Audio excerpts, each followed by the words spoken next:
A brand new partnership, new retirement home, and a new SGA president. Hello, I'm Madison Elliott. And I'm Corey Meredith. Ever dream about Power Rangers surprising you right outside of your window? Well, one little special boy had that wish come true. We have all this and more coming up on LTV News, where the action never stops.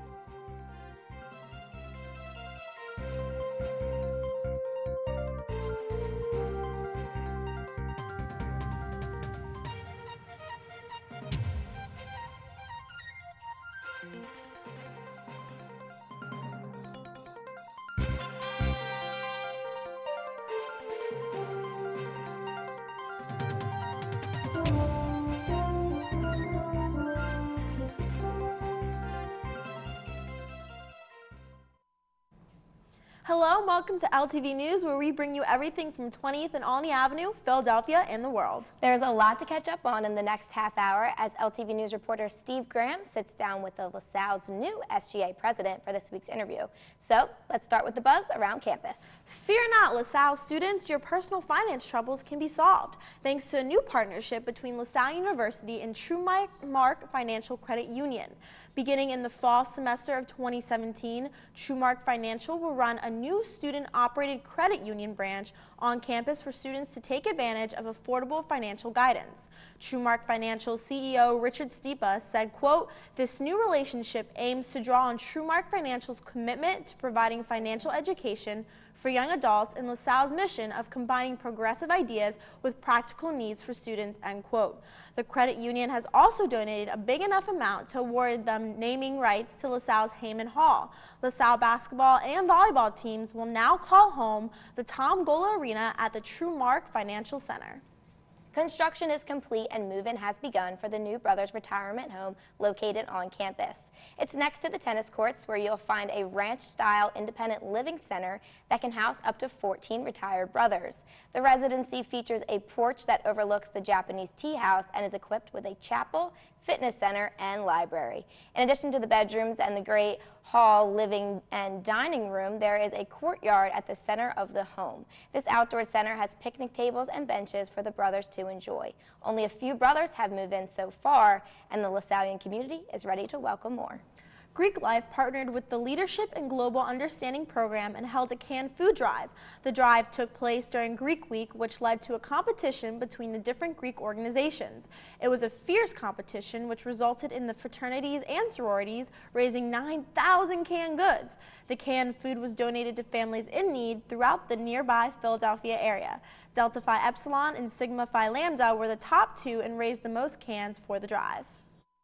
I came up with the concept of having a race to raise in order to kind of impact the community, get Greek Life to have more of an impact on everything. It felt really good to donate to a good cause, and we had a lot of our brothers contribute a lot of money and a lot of their time to do so. Honestly amazing. My entire chapter just came together midday. We just decided, we were like, all right, we gotta go, we gotta do this. Regardless of who won or who had the most or least cans, like, people still donated, which is good, and people were still helped out by it. It was great because there was a lot of people that usually can't come around that were able to contribute, and it felt good to contribute to help people that aren't as fortunate. We all knew that it was going towards a great cause, so that just drove us even more to raise as many cans as possible. I mean, like, we actually got to do something for the community rather than, like, Greek Week is like interfraternity sorority council thing. It's just like one specific group of people, but the outreach we had was significant, and I think that matters a lot.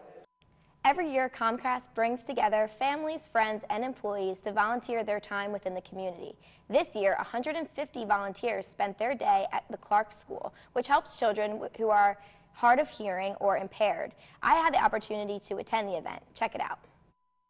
I'm just very thankful for the entire Clark family. The Clark School's mission is to give children who are deaf or hard of hearing the ability to learn to listen and talk. When we first found out the news that Sheen was born almost completely deaf, we were devastated.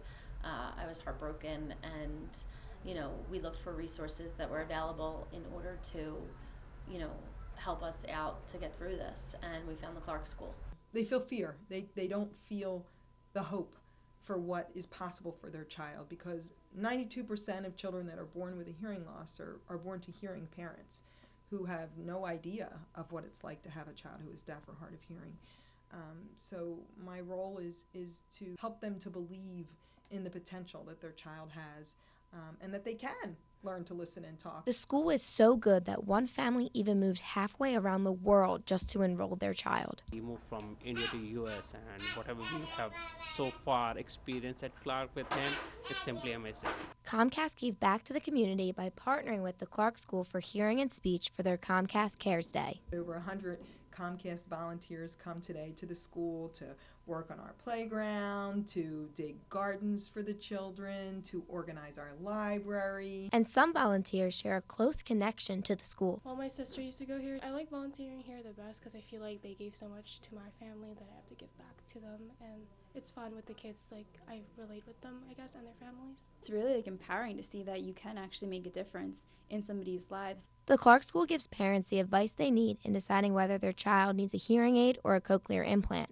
This makes families optimistic about their journey to hearing and speech. They do a wonderful job, pinpointing what each child's difficulty is or what each child's strength is, and are able to, work on each of them individually with such a small classroom. It's amazing. Vocabulary was less than 10 words, but since he joined Clark and his cochlear implant, which gave him a lot more access, his vocabulary has increased significantly. It's like more than 200-250 words. What I like to do at Clark is play with toys and play in the playground.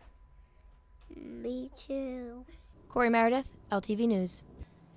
It was amazing because the 3 little boys in that video are all very severely hard of hearing, and they were incredible with their speech. I was so impressed. Yeah, this is such a heartwarming story to see something like that, especially the 2 little boys interviewing each other at the end. It really warmed your heart. And there was no sign language involved, which was amazing. But wow, well, that's awesome. Yeah. Well, LaSalle students elected a new SGA president this past week, Justin Cornelius.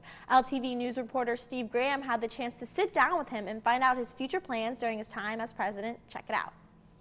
So Justin, April 26th at midnight, it is announced you are the new LaSalle student government president. What was it like that night hearing these election results? So the night, I ordered pizza for my friends because I had an entire team working on my campaign. So I invite my running mate Tom over, Steven, and I had my friends in my room and we were just, chilling, playing games just to get our minds off of the results because, it took a while from all day Wednesday and waiting till midnight, So when we finally got the email, I was hesitant to open it because it's been, I had good morale overall because I was handing out stuff and people were more receptive and stuff like that. So, but it was still nerve-wracking. And when I finally opened the email, I was like, yes, and everybody started chanting and shouting.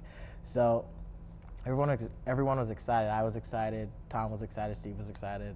And now, is there a way to keep track as the votes are coming in? This dorm building goes Justin. Well, not really. It's a total amount of votes per day. Okay. It's this amount of people voted on Monday, this amount of people voted on Tuesday, and this amount of people voted on Wednesday. So there's no set specific way or Katz, Justin, or Jerome, but it's just general votes. Now, following you on social media, and a lot of student body followed you on social media as well, you were very active on social media through Instagram, Snapchat, Facebook. What was the goal there? It's just there was different texting things and Snapchat. Take us through that. I followed the model of the Hillary campaign where you text a keyword to a number and it signs you up for something. So I had a JIT, so my campaign slogan was just in time. It's you text JIT to 797979. And then it would either, before the election, it would sign you up for the massive text that would go out the day that election started. And then after that, when you text JIT to the number, it would just send you the link to vote. So if you didn't receive a text message on the first day of voting, you could text the JIT to the number and it would send you the link. And then I also had Snapchat involved. So how that worked is Snapchat had the scan thing. So when you're adding a friend, you would scan their snap code. So I integrated the HBTL website into the snap code, so you would just scan it and it takes you directly to the voting link. And a lot of people love that because in past elections it would be a task to log into Facebook or log into your portal, search, click, and then So Snapchat made it easier, and along with the texting. So now a lot of us are familiar with your campaign platform. You want to improve student life. You want to embrace diversity on campus. You even want to encourage different jobs coming to the career fair. But for the student body, and myself, we really want to know, what do you have the power to do? What does the student government president have the power to do? So in the past, Beckett, he talked about, like, before we never really had power, but we talked about getting a little power from the administration. They're just starting to, like, listen to us and stuff like that. And in regards to, like, getting more jobs and, like, more diverse career fair, we've worked with career services in the past on organizing clothing drives. So I mean, working with them again, I think it wouldn't be that hard to say, hey, can we have a more diverse career fair? Could we have, like, hospitals come in, or law firms, different stuff like that? It's more advocacy, and I wouldn't just say the power that I have, it's with numbers. So if I can get a majority of the student body to say, hey, this is what we want, and I could present to whoever. Does this go with the new LaSalle petition program? Yes, also. So that, I'll come into that 1 second. So if I have numbers, and I could present to say, like, 50% of the students want a more diverse career fair, they could say, okay, then we'll work on that. Also tying into the LaSalle Speaks. LaSalle Speaks, we just released literally about 3 weeks ago. And right now, I believe there's 7 petitions on there, and hoping in the fall we'll be promoting it more and utilizing it more. So along with LaSalle Speaks and, like, having more numbers and things to present, I believe that, going forward, we would be able to get things for the students. What is the #1 goal you want to accomplish by the end of your presidency? So #1 goal, I kind of have a top 3. So Tom and I ran on having a House of Representatives. So that is, we have, so it's kind of like the government itself. So we have, like, bicameral. So we have the Senate, and then we're going to have a House of Representatives made up of the student organizations. Because time after time, people say we don't do anything. So, like, I want us to, like, gather all the student organizations together. Creating, like, a checks and balances. To a certain extent. So, like, in order to, like, help us find the issues, because we can't do it by ourselves. We need as much help as possible. I mean, we have the ins and the outs, but knowing what we're actually fighting for is important. So having the House of Representatives set up, having a more diverse career fair. So, like, working with career services to do that, and, like, just embracing our diversity by having more events on the quad and stuff like that. So those are, like, the top 3. And then everything else will fall in place after that. So. Well, Justin, we congratulate you on your new presidency and wish you the best of luck in office. Thank you. Thank you so much. It's time for our first break, but when we come back, we'll tell you where you can go shopping this weekend and find some unique items. Stay tuned.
This past weekend, the NFL came to Philly for the 2017 NFL Draft. The event was held entirely outdoors for the first time in its history, and oh man, was it a success.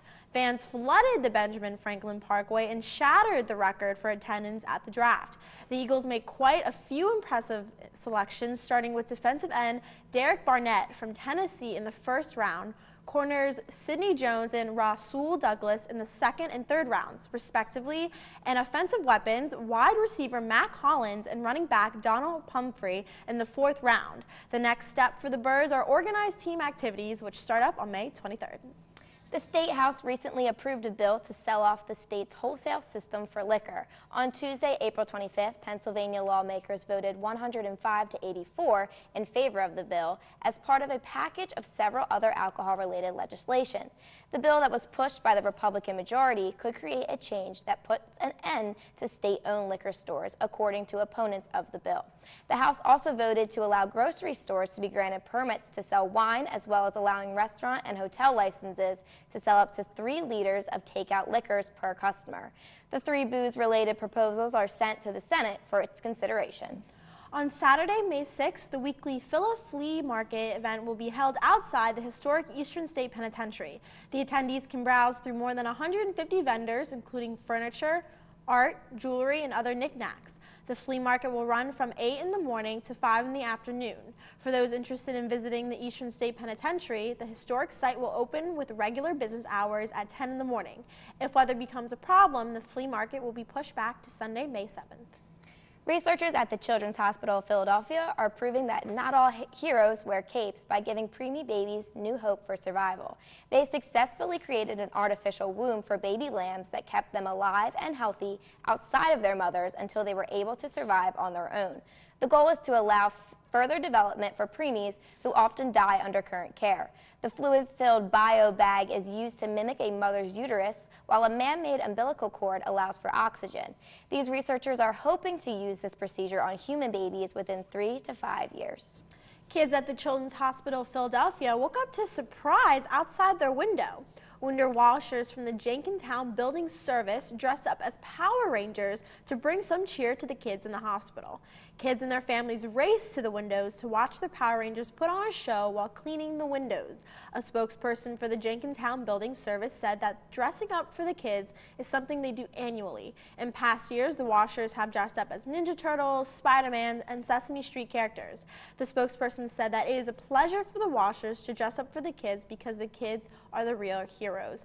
And this is just really another heartwarming story. It's so heartwarming. I love seeing these stories. Me too, and I can't imagine being a kid, you know, you're in the hospital for a long amount of time, sometimes 6 months to a year, and it's things like that that just let kids be kids. Exactly, and the Children's Hospital really does a good job at reminding kids that they are kids and brightening up their day a bit. I love it. Yep, me too. So coming up after this last break, we will tell you the connection between the dating app Tinder and a white rhino. Stay tuned.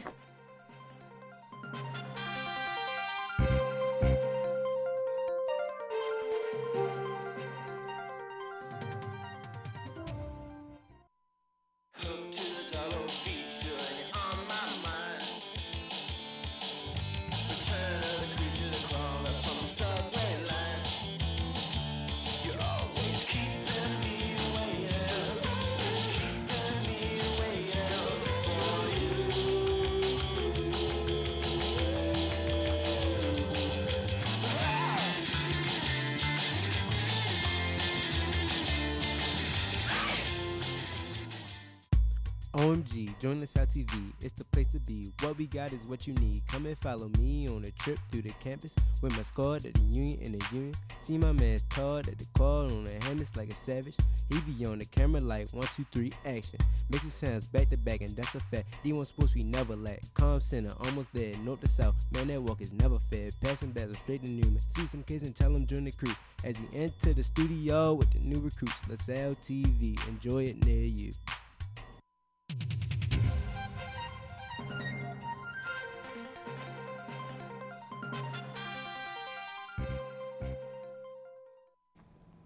A rare copy of the Declaration of Independence has been found in a records office in southern England. The rare parchment manuscript was discovered by Harvard University researchers Danielle Allen and Emily Sneff. The document is titled the Sussex Declaration, and it is believed to date back to the 1780s. This is only the second copy of the Declaration of Independence known to exist, besides the one located in the National Archives in Washington, D.C. Although the documents are still similar in content, the signatures signed at the bottom are in different orders. With this new discovery, more investigation and research will be put in to uncover more information about this manuscript.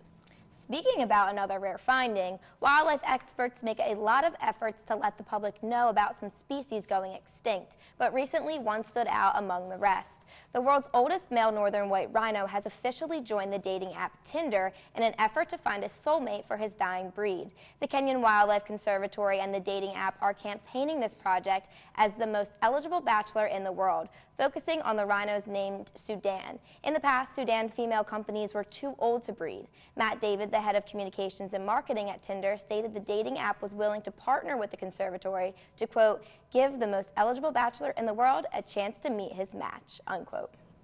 Nordstrom is getting pushback from their new mud jeans and mom jeans. Their mud jeans, which sell for $425, are intentionally covered with stains that are supposed to look like mud.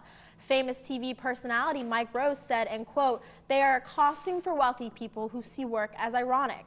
Their mom jeans also received backlash. These jeans have 2 ripped holes in the knees and cover these holes with see-through plastic. It didn't take long before Twitter began making fun of Nordstrom for this piece of fashion. Quite the look. It's been less than 3 years since Derek Jeter retired from professional baseball, and he's already finding a way to re-enter the game, except for this time it's as an owner. It was recently announced that an ownership group led by Derek Jeter and former Florida Governor Jeb Bush had won the bidding for the Miami Marlins with an estimated $1.3 billion offer. The deal is still being finalized and could take months to complete. However, once the deal is done, Bush is expected to maintain the role of owner, making all final decisions for the franchise. The Jeter-Bush group is reported to have been competing with another group led by Tag Romney, son of former presidential candidate Mitt Romney. In February, it was reported that Charles Kushner, father of White House advisor Jared Kushner, was also interested in buying. Current owner Jeffrey Luria has owned the team since 2003, the last time the Marlins won the World Series. What happens if I told you that hospice can be considered a good thing? Monkey's House is located in South Jersey, and they provide hospice care for dogs. Callie Montana has a story. Meet Jeff and Michelle Allen, the creators of Monkey House. 2 years ago, the couple started to take in dogs that were older and suffering from many different medical conditions. There's very few resources for dogs that are dying. Just because they're dying doesn't mean they don't need care. They need blood work, they need x-rays. You need to know where they are in the dying process because they're still living, and if you can make them comfortable, you want to. That's the responsible thing to do. So with there not being resources available, we would adopt them and give them that care. From that point on, the couple decided to keep the trend going and took in more furry friends. They currently have 23 four-legged friends living in their home. They have 50 volunteers that will come in and spend time with the dogs to make sure they are getting the best possible attention. They even help Michelle and Jeff with the laundry, feedings, and making sure all of the dogs get their medication. The way they came. And that is heartbreaking. And then you see them gain weight and transform into what a dog to me always is, and that's love. But a lot of them have shut down because they've been so defeated by people. They named the organization after the first dog that received care from them, Monkey. He was one of a kind and held a special place in the couple's heart. Dog named Monkey, who we were actually going to foster. And his story was he was supposed to last just a very short amount of time, like just a few weeks. Michelle took him to the vet, which was a shelter vet, and the shelter vet said, well, there's nothing we can do for him. You know, he's a shelter dog, just let him be. And that wasn't good enough for us. So we actually adopted him and took him to our own vet, did some special holistic, and he saw a cardiologist because he had a very bad heart. And he lived for 17 months. And he was just full of joy. Both Michelle and Jeff love what they do and wouldn't trade it for the world. So I work for a large corporation, so it's like another full-time job. You know, I come home and it's nonstop. It's very rewarding though. You get to see these dogs transform, and don't get me wrong, they're hospice dogs. They're going to pass, but the transformation still is amazing because dogs, they live for the moment. And if we can make sure that they're healthy enough and happy for the moments that they have left, that's what matters to Monkey's House. Monkey's House is always looking for donations. If you are interested, you can visit their website, monkeyshouse.org, for more information. For LTV News, I'm reporter Callie Montana. This is such a sweet story, and I also got a chance to go to Monkey's house, and I'm not sure if Callie touched upon this in her package, but you would expect it to be sad, but it's not. It's a really empowering environment, and all of these volunteers, and Michelle and Jeff, they love these animals so much. Aww. It's so sweet, it really is. And sometimes you can't even tell which ones are sick and which ones aren't, because she has her dogs too, because it is her house. But now, can people adopt these dogs from they this? can, They yeah, and they Okay. have. So they kind of breed them back to life. It's amazing because they want to spread the word that through personalized care and food that these dogs, you know, that were once dying don't have to die anymore. Oh, well, that's so great. Yeah, That's, it's really that's sweet That's a story. great story. A lot of heartwarming stories today. I love Yeah, it. me too. And it's great to have that, especially because this is our last show. Corey, 3 years. 3 years ago, me, Corey, and Steve Graham decided we wanted to bring a new show to LaSalle, and just as we little freshmen. Yep. And now we're seniors, and in about a couple of weeks we will be graduating from LaSalle. So we wanted to take this time to thank all of our viewers for watching us, especially Terrell, who You have been amazing, our tweeting at us faithful all viewer. the time. Love it. Yeah, and of course we have to thank Tanya Ellis. We couldn't have done any of this without her. Definitely. We wouldn't even have the show if it wasn't for her. The amount of trial and error we went through, if you guys watch back to our season 1, hopefully you'll see as much improvement as we do. Hopefully you don't watch season 1 though.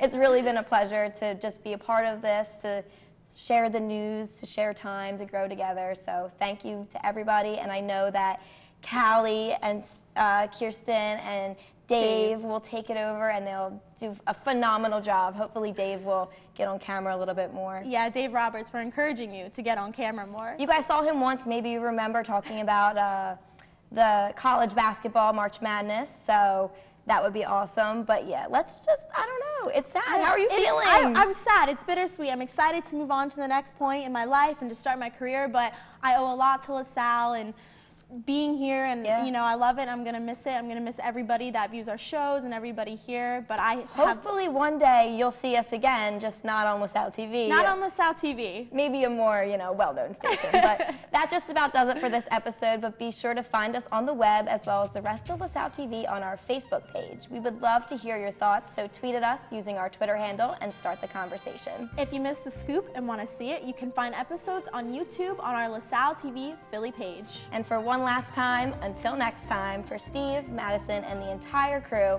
I'm Corey Meredith. Thanks for watching LTV News, where the action never stops.